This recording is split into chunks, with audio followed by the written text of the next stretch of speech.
हे पीतवर्णी कुसुमाकर, हे मधु ऋतुपति, हे ऋतुराज, आपका प्रकृति में भव्य स्वागत है।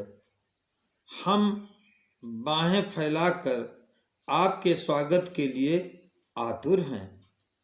जिस तरह तुम प्रकृति में परिवर्तन कर देते हो, सर्वत्र प्रकृति को प्रतिभा से भर देते हो, तभी कवि कह उठता है, सखी आयो बसंत ऋतून को कंत, चहुं दिस फूली रही सरसों।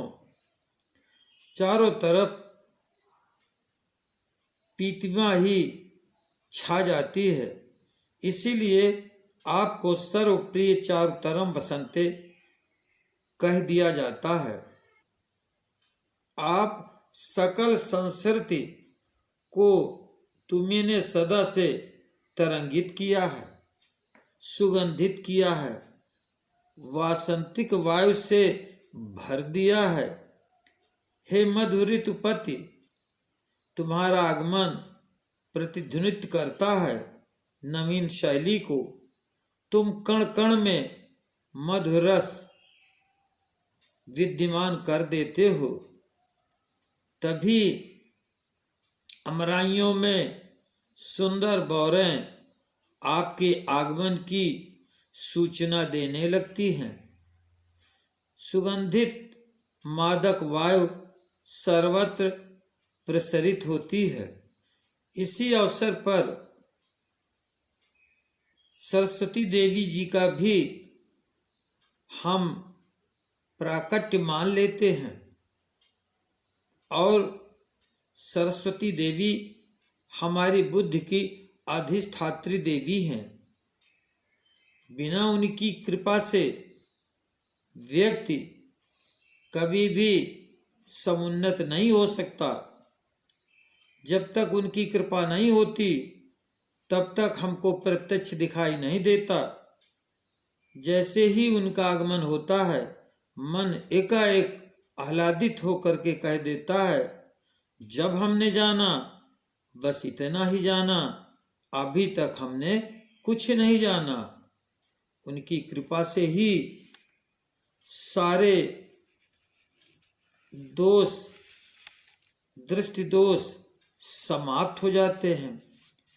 हे ऋतुपति, मैं तुमसे हृदय से अनुरोध करता हूँ, हे ऋतुराज, तुम इस संवेदनहीन, अवसाद युक्त, उत्साह विहीन इस पीढ़ी को अपनी तनिक सी ऊर्जा, उष्मा, संवेदनशीलता की छुअन से भर दो।